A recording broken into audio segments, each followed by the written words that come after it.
Tahukah Anda, dalam layanan permohonan pengembalian batas, dapat dipastikan terdapat permasalahan pertanahan, mulai dari masalah mengenai letak batas bidang tanah, sampai pada kepemilikan tanah. Tahukah Anda, layanan pengembalian batas terhadap sertifikat tanah yang terbit pada tahun-tahun lama, sering tidak dapat diterima, atau dilayani oleh kantor pertanahan setempat. Hal ini disebabkan karena warka spasial berupa gambar ukur tidak tersedia secara lengkap pada kantor pertanahan. Jika gambar ukur tersedia, namun data teknis pendukung berupa titik ikat maupun titik dasar teknik tidak tersedia, maka layanan pengembalian batas tidak dapat diterima. Hal ini diatur dalam Surat Edaran Dirjen Infrastruktur Keagrariaan Nomor 24-3/01.01.02/I-2020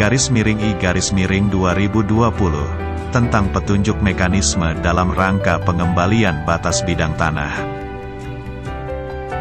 Tahukah Anda, layanan pengembalian batas biasanya didominasi oleh kelalaian pemegang hak atau pemilik sertifikat tanah yang tidak menguasai bidang tanahnya secara aktif, tidak memasang tanda batas, tidak mengenal dan mengetahui pihak-pihak yang berbatasan langsung dengan tanahnya, serta pemilik sertifikat tidak mengetahui seluruh batas bidang tanah yang dimohonkan.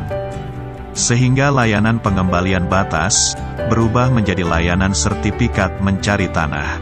Terkait dengan permohonan tersebut, kantor pertanahan tidak dapat menerima atau menolak layanan tersebut. Tahukah Anda, setiap pemegang hak atas tanah atau pemilik sertifikat tanah memiliki kewajiban-kewajiban yang harus dipenuhi, yaitu memasang dan memelihara tanda batas, mengusahakan tanah secara aktif dan dilarang menelantarkan tanah. Memiliki sertifikat tanah, sama dengan memiliki buku nikah.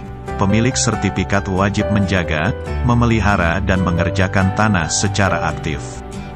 Demikian pula dengan pemilik buku nikah, wajib menafkahi istrinya lahir dan batin, menjaga dan membimbing istri. Sertifikat dan buku nikah bukan sekedar untuk disimpan di lemari, sebagai entitas hak saja, tetapi ada batasan-batasan dan tanggung jawab di dalamnya yang harus dipenuhi. Apakah Anda rela menelantarkan tanah Anda, lalai memenuhi kewajiban terhadap tanah Anda, kemudian tanah Anda dikelola, dikerjakan dan dimanfaatkan secara aktif oleh orang lain?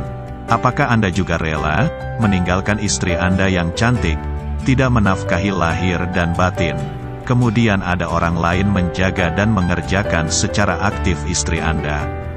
Ingat, pegawai BPN bukan tukang jaga tanah Anda. Ingat, pegawai BPN bukan satpam tanah Anda.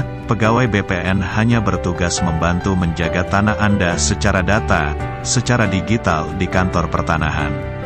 Untuk menjaga tanah secara fisik adalah tanggung jawab bagi pemilik sertifikat tanah.